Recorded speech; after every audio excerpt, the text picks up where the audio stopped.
মনুপুর গ্রামে বাস করত এক বুড়ো এবং এক বুড়ি। হঠাৎ বুড়ির পাটা ল্যাংড়া হয়ে যায়। অনেক হাকিম বৈদ্য দেখিয়েও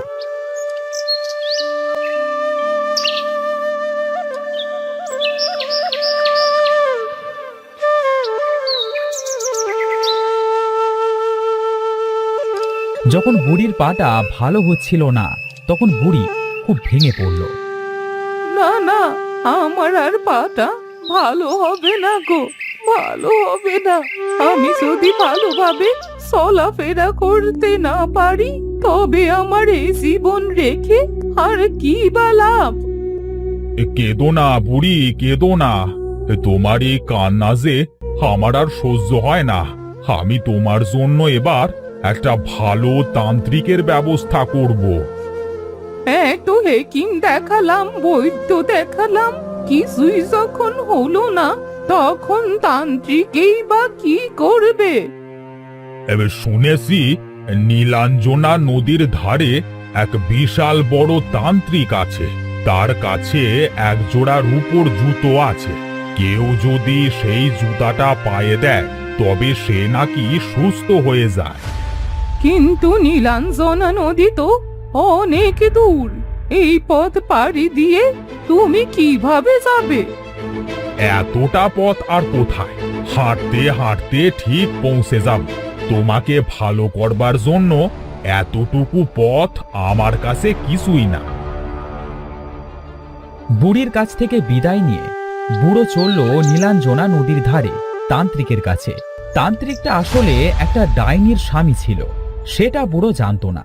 বুড়ো যখন নীলাঞ্জনা নদীর ধারে তান্ত্রিকের কাছে পৌঁছালো, তান্ত্রিক তাকে দেখে বলল, কি হয়েছে জনাব? কি চাও আমার কাছে? বলো, আমি তোমাকে কিভাবে সাহায্য করতে পারি? আমার বউয়ের পাটা হঠাৎ ল্যাংড়া হয়ে যায়। সে অনেক কষ্টে চলাফেরা করে। তাই আমি এসেছি তোমার কাছে, যদি আমার বউয়ের পাটা ভালো করে দিতে পারো। ওই দেখো, ওই রূপোর জুতোটা পায়ে দিলে তোমার বউয়ের পা ভালো হয়ে যাবে। তবে আমাকে উপহার স্বরূপ কারোর আত্মা দিতে হবে। তবে তাই হোক, এই কারোর আত্মার বিনিময়ে যদি আমার বউ সুস্থ হয়ে যায়, তবে আমি সেই আত্মা দেব। আচ্ছা ঠিক আছে, তবে এই নাও সেই রূপার জুতা।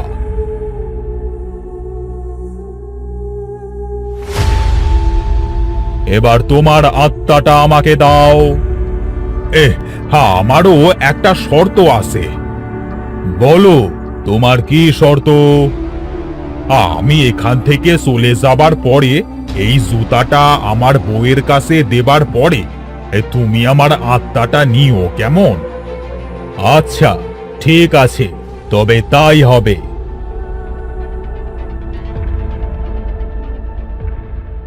বুড়ো রূপোর জুতোটা নিয়ে বাড়ি ফিরে এলো। বাড়ি ফিরে এসে সে বুড়ির কাছে রূপোর জুতোটা দিয়ে বলল, এটা জাদুর রূপার জুতা। আমার আত্মার বিনিময়ে তান্ত্রিকের কাছ থেকে নিয়েছি। এই জুতাটা পায়ে দিলে তুমি সুস্থ হয়ে যাবে। বুড়ো একথা বলে সেখানেই মাথা ঘুরে পড়ে গেল।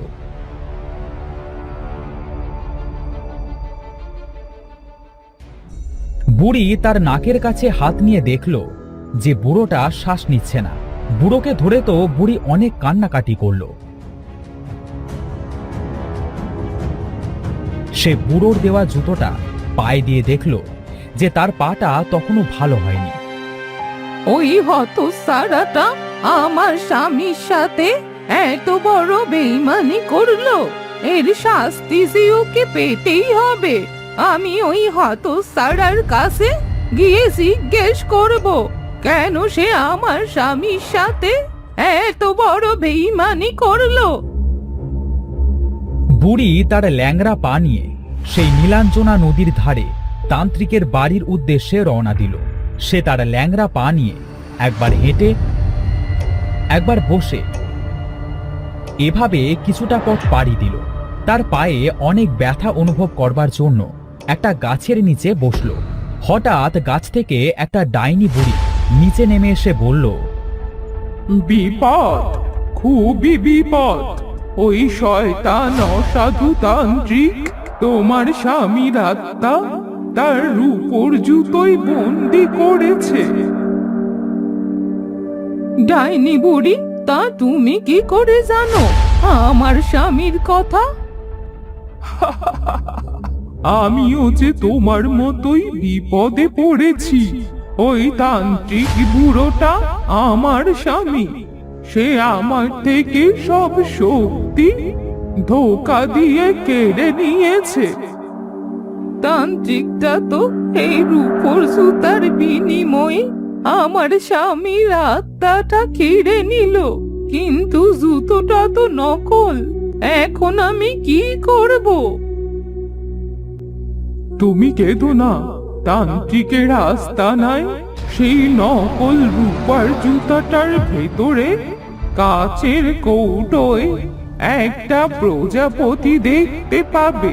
ওই প্রজাপতিটা মারলেই তান্ত্রিকটা মারা যাবে, আর তোমার স্বামীর দেহে তার আত্মা ফিরে পাবে। কিন্তু ওই রূপোর জুতোটা কি আমি আর পাবো না? আমি যে আমার এই ল্যাংড়া পাটা ভালো করতে চাই। তান্ত্রিক মারা গেলে জুতোটা তখন তুমি পায়ে দিও, দেখবে তোমার ল্যাংড়া পা ভালো হয়ে যাবে, আর জুতোটাকে তুমি যা বলবে তাই শুনবে।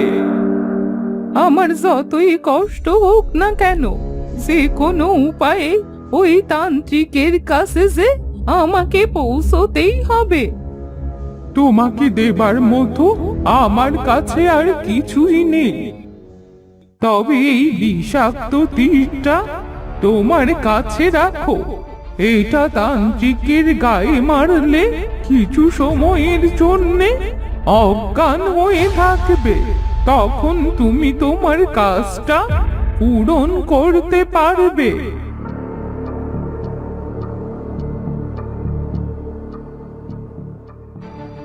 বুড়ি ডাইনিটার কাছ থেকে বিদায় নিয়ে আবার হাঁটা শুরু করলো তান্ত্রিকের কাছে যাবার উদ্দেশ্যে। এদিকে তান্ত্রিক বুড়োর আত্মাটা পেয়ে খুশি হয়ে বলল, এবার আমি হব এই পৃথিবীর শ্রেষ্ঠ অমর তান্ত্রিক। আমি ডাইনির সব শক্তি নিয়েছি, দরকার ছিল আর একটা জীবন্ত আত্মা, সেটাও পেয়ে গেছি। আর কি চাই আমার? এমন সময় বুড়ি এসে সেখানে পৌঁছালো। তান্ত্রিকের কথা শুনে বলল, শয়তান হতচ্ছাড়া তান্ত্রিক, তুই আমার স্বামীকে ঠকিয়েছিস। তোর এই অসৎ উদ্দেশ্য কোনোদিনও পূর্ণ হবে না। পূর্ণ তো হয়েই গেছে, আর কিছু সময়ের অপেক্ষা বাকি। এরপরে আমি হব পৃথিবীর শ্রেষ্ঠ অমর তান্ত্রিক।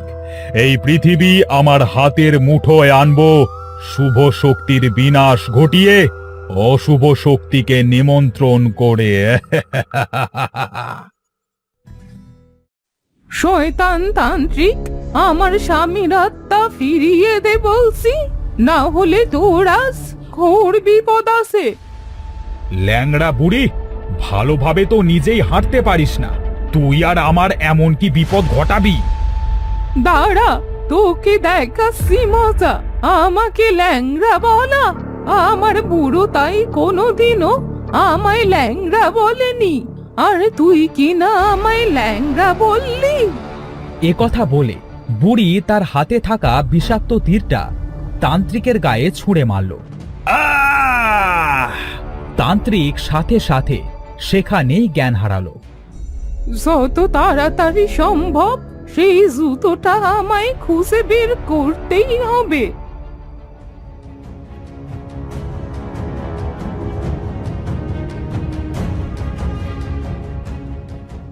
বুড়ি চারিদিকে তন্ন তন্ন করে যখন কোথাও খুঁজে পাচ্ছিল না, তখন সে নিরাশ হয়ে মেঝেতে বসে পড়ল।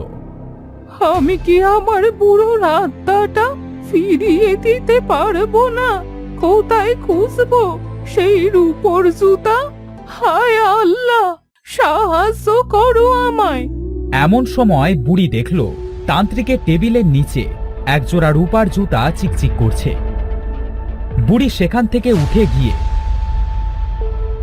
জুতার ভেতর থেকে কৌটাটা নিয়ে প্রজাপতিটাকে মেরে ফেলল।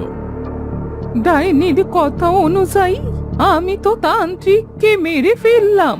নিশ্চয়ই আমার বুড়োর দেহে তাহলে প্রাণ ফিরে এসেছে। আমাকে এখনই বাড়ি ফিরে যেতে হবে। বুড়ি সেই রূপার জুতাটা পায়ে দিল। পায়ে দেবার সাথে সাথেই তার ল্যাংড়া পাটা ঠিক হয়ে গেল। এই তো আমার পা তো ঠিক হয়ে গেছে। আমি ভালো হয়ে গেছি। জুতা, তুই আমাকে বাড়িতে নিয়ে চল। বুড়ি একথা বলবার সাথে সাথে জুতোটা তাকে উড়িয়ে নিয়ে বুড়ির বাড়ি গিয়ে থামল। বুড়ি ঘরের ভেতর গিয়ে দেখল বুড়ার দেহে তার আত্মা ফিরে এসেছে। ওগো, তুমি সুস্থ হয়ে গেছো? তুমি এখন ঠিক হয়ে গেছো তো? শয়তান তান্ত্রিককে উত্তম শিক্ষা দিয়ে এসেছি। আমি আবার ঠিক হলাম কি করে? আর তুমি তান্ত্রিককে কি করেছো? বুড়ি তখন সব ঘটনা বুড়ার সাথে খুলে বলল। সব শুনে বুড়া বলল, বাহ বুড়ি বাহ, এই তোমার মাথায় তো দেখছি বেশ বুদ্ধি আছে। এই শয়তান তান্ত্রিককেও মারলে, আবার জুতাটাও নিয়ে এলে। যেমন কর্ম ঠিক তেমনি ফল। ওর এটাই পাওনা ছিল। এখন থেকে আমরা এই রূপোর জুতো নিয়ে সুখে শান্তিতে দিন কাটাবো, বুঝেছ? হে, আমার আর কিচ্ছু দরকার নেই বুড়ি। হ্যাঁ, তুমি সুস্থ হয়েছো, এতেই আমি অনেক খুশি। এরপর বুড়া ও বুড়ি তাদের সেই রূপার জুতা নিয়ে সুখে শান্তিতে দিন কাটাতে লাগলো।